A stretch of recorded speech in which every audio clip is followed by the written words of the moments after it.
श्रीगुरुभ्यो नमः। हरिः ओम्। अथ श्रीमहाकालभैरवस्तोत्रम्।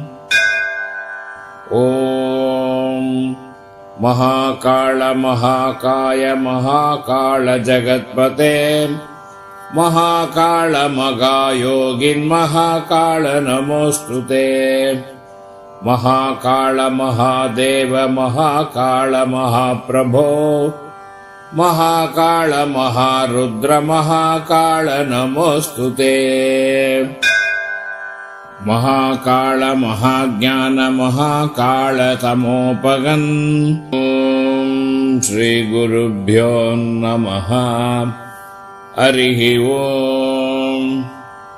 अथ श्रीमहाकालभैरवस्तोत्रम्।